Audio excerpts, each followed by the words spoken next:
අද අපි කතා කරමු අපි හදපු මොබයිල් ඇප්ලිකේෂන් එකේ pages අතර navigation එක කොහොමද create කරගන්නේ කියලා. ඉතින් මේකත් එක්ක මම කතා කරන්න බලාපොරොත්තු වෙනවා loading screen එකක් කොහොමද create කරගන්නේ කියලා. මුලින්ම අපි loading screen function එක බලලා ඊට පස්සේ pages අතර navigate වෙන එක create කරගමු. ඉතින් වීඩියෝ එකට යන්න කලින් මම ඔයාලට ආයෙත් මතක් කරනවා අපි කලින් වීඩියෝ වල කතා කරා කොහොමද Android Studio setup කරගන්නේ. ඊට පස්සේ මේක ඇතුලේ තියෙන attribute කොහොමද use කරගෙන අපේ UI එක ලස්සන කරගන්නේ. මේ වගේ ගොඩක් දේවල් මම කතා කරලා තියෙනවා. ඉතින් ඒ වීඩියෝ ටිකත් බලලා මේ වීඩියෝ එකත් එක්ක set වෙන්න. එතකොට ඔයාලට ගොඩක් ලොකු අයිඩියා එකක් ගන්න පුළුවන් වෙයි කොහොමද මොබයිල් ඇප්ලිකේෂන් එකක් හරියට ක්‍රියේට් කරගන්නේ කියලා. මං ගාව තියෙනවා home screen එක. ඊට පස්සේ තියෙනවා main activity එක. මම දැන් අලුතෙන් ක්‍රියේට් කරන්න යනවා loading screen එක. මෙතනින් new ගියා. ඊට පස්සේ activity වලට ගිහිල්ලා empty views activity එකට ගියා. මම මෙතනින් දෙනවා screen 1 කියලා.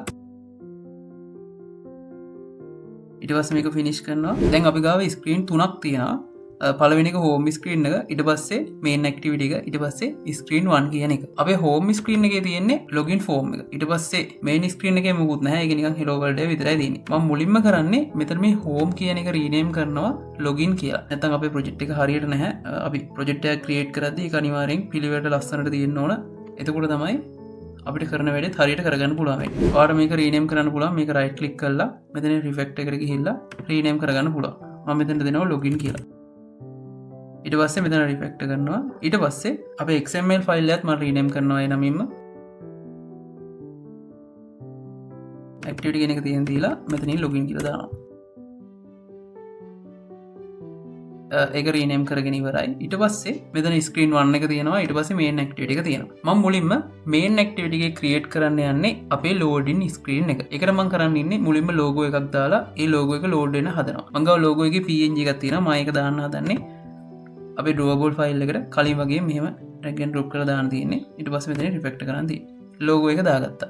ඊට පස්සේ මම main XML එකට ගිහිල්ලා මෙතන අපේ logo එක create කරගන්නවා. මම මෙතනින් code එක ගන්නවා. code එක අරන් edit කරද්දී අපිට lazy කරන්න මම මේක linear layout එකක් විදිහට convert කරගන්නවා. ඔයාලට කරන්න තියෙන්නේ මේක කොහොම highlight කරලා මෙතනින් linear කියලා ගහන්න තියෙන්නේ. ඊට පස්සේ මේ වගේ linear layout එකක් හැදෙනවා. ඊට පස්සේ මේ text view එක අයින් කරලා මම මෙතනින් අලුතෙන් open කරගන්නවා relative layout එකක්.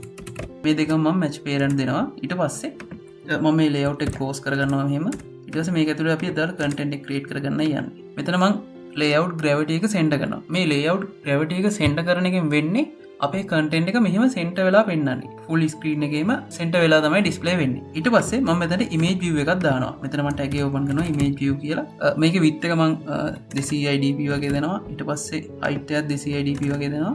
අපි image එක දාලා බලමු මේක හරියට match වෙනවද කියලා. පස්සේ ඊට පස්සේ වෙනස් කරගන්න පුළුවන්. මේක normal close කරගන්නවා මෙහෙම. ඔයාලට මෙතන slash එකක් දැම්මෙන් පස්සේ auto close වෙනවා මේක tag එක. ඊට පස්සේ මම මෙතන id එකක් දෙනවා. මේ id එක අපි දෙන්න හේතුව තමයි අපි මේකට දාලා function එක ගහන්නේ Kotlin file එකේ. එතකොට මේ id එක true තමයි මේක connect වෙන්නේ. මම මෙතන image එක call කරන්න හදන්නේ. ඒකට අපි කරන්නේ src කියලා type කරායින් පස්සේ මෙතනින් drawable එකට access දෙනවා. drawable කියලා type කරලා අපේ logo එක මෙතනට දාන්න තියෙන්නේ. මෙතන පෙන්වන logo එක මෙහෙම දාන්න තියෙන්නේ. හරි. මෙතන logo එක පෙන්වනවා.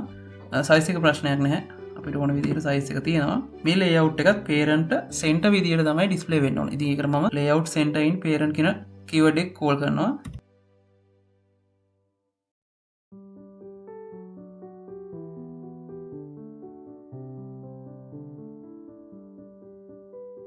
ඊට පස්සේ මේක true කරනවා. XML ෆයිල් එකේ වැඩ ටික හරි. දැන් අපි යමු Kotlin ෆයිල් එකට මේක call කරගන්න. මම Kotlin ෆයිල් එකට ආවා. මුලින්ම අපිට variable තුනක් define කරගන්න තියෙනවා. පළවෙනි එක තමයි logo එක load වෙන time එක කොච්චරද. ඊට පස්සේ logo එක load වෙලා කොච්චර වෙලාවක් display වෙනවද. ඊට පස්සේ logo එක hide වෙන time එක කොච්චරද කියලා. අපි මුලින්ම ඒ තුන define කරගෙන ඉමු.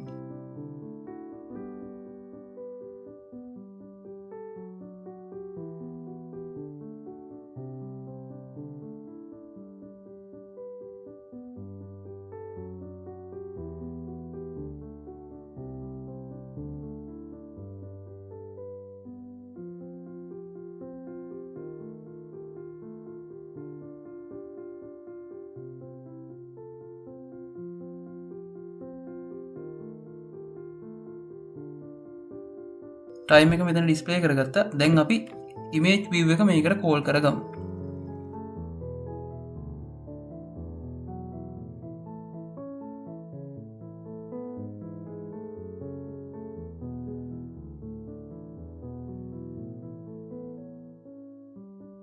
මෙතෙන්ට මම දැම්මේ අපේ ID එක image ID එක මෙතනින් ඔයාලට බලා ගන්න පුළුවන්. ලෝගෝ කියලා තියෙන්නේ. ඒක මම මෙතෙන්ට ඒ වගේම කෝල් කරගත්තා.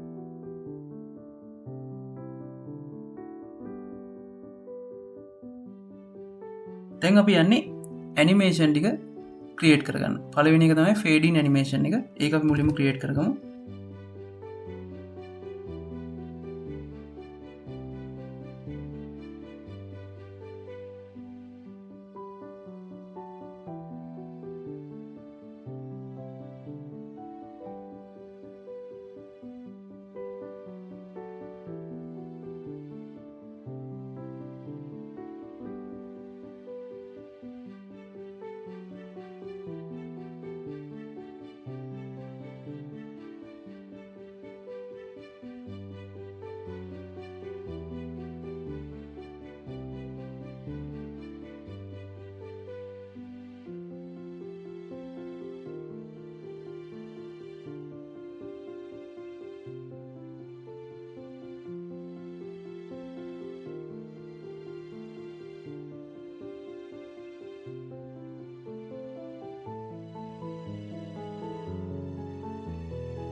කෝඩ් එක අපි ක්‍රියේට් කරගත්තා. මෙතන තියෙනවා ඇනිමේෂන් එකේ ඩීටේල්ස් ටික. ඊට පස්සේ මෙතන නෝමල් ක්‍රියේට් වෙලා එන එක.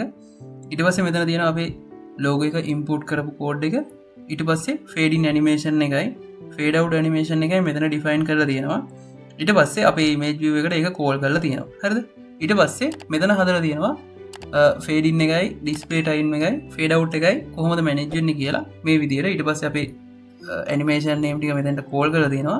මේ විදිහට අපි ඒක ක්‍රියේට් කරලා තියෙනවා. ලෝගෝ එක ෆේඩ් අවුට් වුණාම මෙතනින් මම කෝල් කරලා තියෙනවා ඔටෝ නැවිගේට් වෙන්න ලොගින් පේජ් එකට කියලා. ඒකට මෙන්න මේක තමයි අපි යූස් කරන්නේ ඉන්ටෙන්ට් කියන එක. ඉන්ටෙන්ට් කියන එක යූස් කරලා ඊට පස්සේ ලොගින් පේජ් එකට නැවිගේට් වෙන්න ක්‍රියේට් කරලා තියෙනවා. අපි දැන් ඇප් එක රන් කරලා බලමු අපේ කෝඩ් එක වැඩ කරනවද කියලා. අපි මොබයිල් එක රන් කරලා තියෙන ඕල්රෙඩි. දැන් මට තියෙන ඇප් එක රන් කරන්න විතරයි. අපි බලමු කොහොමද ඇප් එක පෙන්වන්නේ කියලා.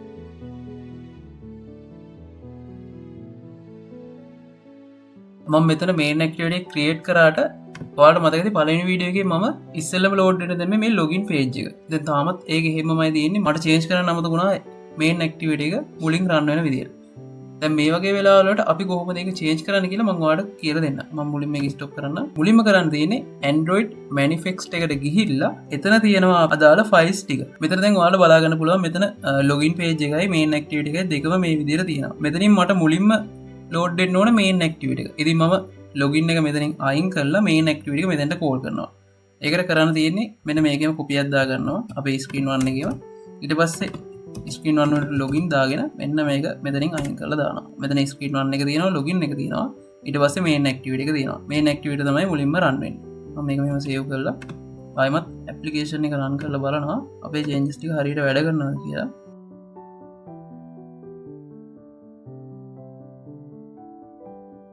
හරි ඔයාලට බලා ගන්න පුළුවන් මෙතන මේ විදිහට අපේ ලෝගෝ එක ලෝඩ් වුණා. ඊට පස්සේ ෆේඩ් අවුට් වෙලා අපේ ලොගින් පේජ් එක මේ විදිහට ඩිස්ප්ලේ වෙනවා. දැන් අපේ පළවෙනි ස්ටෙප් එක හරි. දැන් අපි ඊළඟට කරන්න යන්නේ pages අතර navigation එක කොහොමද ක්‍රියේට් කරන්න කියලා. මම මේක මෙතනින් ස්ටොප් කරලා අපි අලුතෙන් හදාගත්ත screen 1 එකේ XML ෆයිල් එක ඕපන් කරගන්නවා. මේක දැනට මොකුත් නැහැ.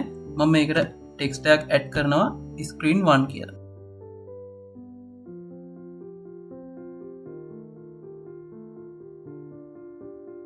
text view එකක් දානවා මෙතෙන්ට. ඊට පස්සේ attribute වලට ගිහිල්ලා ඒක rename කරනවා screen 1 කියලා. ඊට පස්සේ font size එක 25 sp දානවා.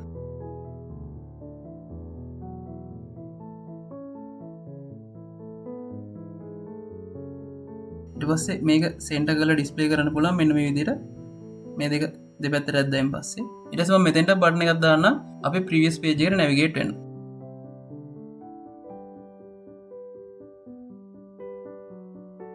මම මෙතන බටන් එකට ID එකක් දෙනවා back button කියලා.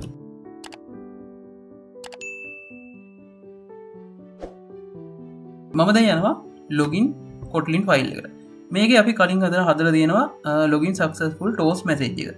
මට ඕන මේ toast message එක display වෙලා ඊළඟ page එකට navigate වෙන්න. එතකොට මම දැන් මෙතන මේක මෙහෙම තියෙද්දි තමයි navigate function එක create කරන්න යන්නේ. මම මෙතන මේ show කියන එක ගාවින් enter එකක් ගහලා මෙතෙන්ට අපි intent කියන එක use කරලා තමයි navigate එක create කරන්න යන්නේ.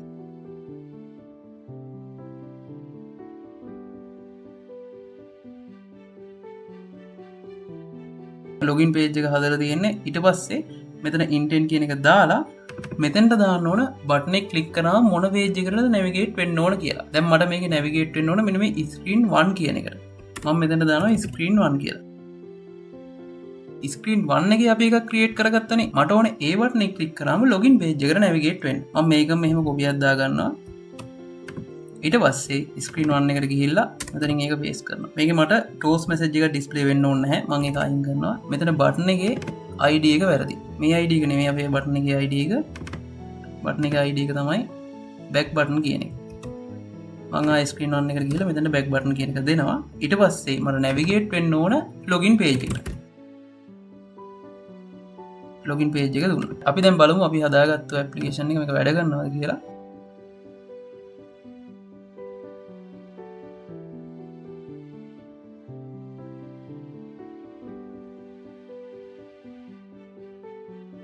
login successful වුණා. ඊට පස්සේ මේ page එකට navigate වුණා.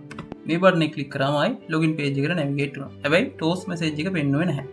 toast message එක පෙන්වන්නේ login time එකේදී විතරයි. ඉතින් අද අපි කතා කරා කොහොමද on screen එකක් create කරගන්නේ සහ ඒ වගේම අපි කතා කරා pages අතර navigate එක කොහොමද create කරගන්නේ කියලා.